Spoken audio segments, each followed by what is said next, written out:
Welcome, MHP Rhino Nation, to another episode. Let's get dive deep into MHP's baby. Yeah. All right, let's talk about something we've all run into. You're in a negotiation, things are going well, and then, bam, you hit an objection. It feels like a brick wall, right? But what if it's not? What if every no you hear is actually a clue? That's what this playbook is all about. We're going to reframe those objections and see them for what they really are, a roadmap to what the seller truly wants.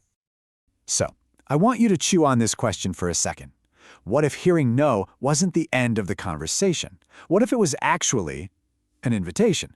An invitation to dig a little deeper, to solve a problem that maybe, just maybe, the seller doesn't even know how to put into words yet. And that right there is the heart of it all. Every single objection you hear is a golden opportunity. It's like they're opening a little window into their world, showing you exactly what they're worried about, what they value. It's not about fighting back or arguing. Nope. Your job is to listen and to decode. Okay, so let's dive into our first section. We're going to tackle the big one, financial objections. Now, on the surface, these seem pretty black and white, right? It's all about the dollar signs. But it's rarely just about the money. That number on the offer sheet, it's usually a symbol for something much deeper. And here it is, the one we've all heard a million times. Your offer is too low, the classic. It's almost a reflex for some sellers, but trust me, the simple phrase is absolutely packed with meaning. So let's pull it apart. See, what they say is the price is wrong, but what they often mean is something totally different. It could be, hey, my broker threw out this huge, non-binding number and that's what stuck in my head. Or it could just be a test, you know? They're poking you to see if you'll immediately jump up and offer more. It's a classic negotiation tactic.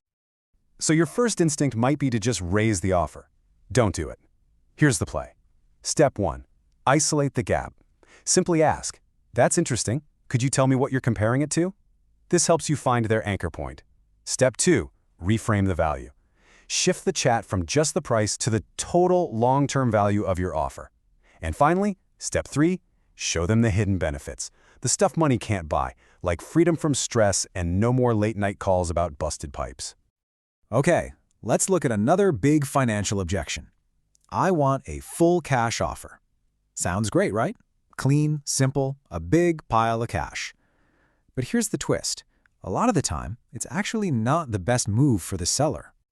And the reason why is this little thing called the capital gains tax burden. Think of it as the hidden cost of that big cash payday. When they get one giant lump sum, Uncle Sam steps in to take a massive slice of the profit. And understanding this, well, that's how you can offer them a much, much better deal. So this is where you can really shine. Instead of a single cash payment that gets hammered by taxes, you propose seller financing. You're not just buying a property, you're offering them an investment strategy. With seller financing, they get monthly payments, which means a much lower tax hit. And even better, you're turning their asset from a hands-on, day-to-day headache into a mailbox money passive income stream. It's a huge win for them. All right, so we've covered the money stuff. But you know, deals aren't just done on a spreadsheet. There's a whole other category of objections that are deeply human. They're about emotion, fear, attachment. And to navigate these, you got to switch from your calculator to your heart. Here's a big one you'll hear all the time. I just need to fix X, Y, and Z before I sell.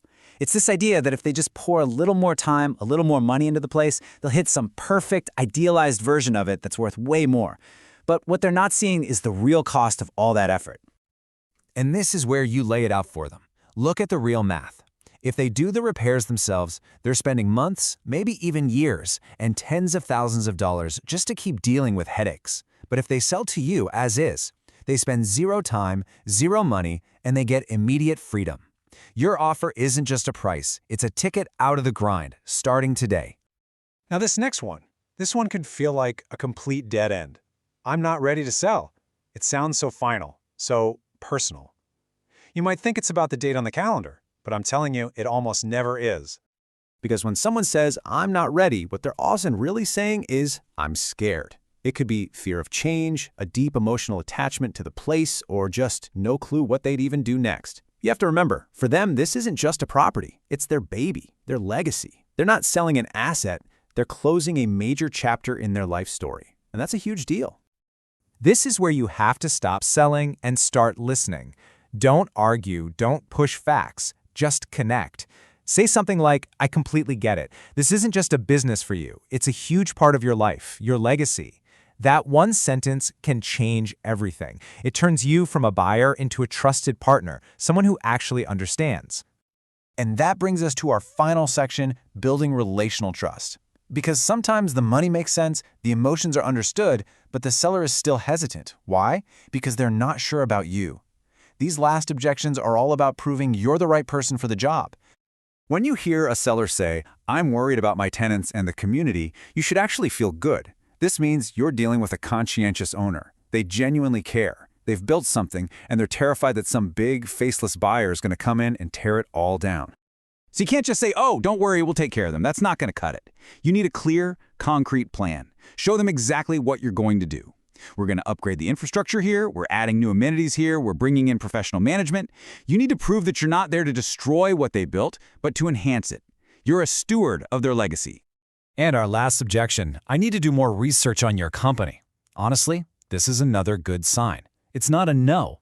It's a sign that you're dealing with a smart, careful seller. They've probably dealt with a lot of tire kickers, and they just need to know that you are the real deal. The best way to handle this is to get out in front of it. Be completely transparent. Don't even wait for them to ask. Offer up references from past sellers. Share case studies of other parks you've acquired. Give them the contact info for other owners you've worked with. When you make it incredibly easy for them to check you out, that social proof just melts away any doubt they might have. So, we've walked through financial, emotional, and trust-based objections. What does it all boil down to? It's a total mindset shift. This isn't about confrontation. It's about connection. It's not a fight. It's a partnership. Because at the end of the day, the goal isn't just to have a comeback for every objection they throw at you. It's to become their problem solver. That's your real job title. Every single objection is just the seller telling you what problem they need you to solve.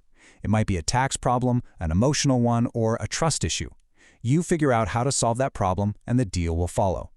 So I'm going to leave you with one final question to think about. We obsess over the price, but what is the true value you're offering? Is it security, freedom, peace of mind? Once you can answer that question, you'll realize that every objection isn't a roadblock at all. It's the beginning of your greatest opportunity.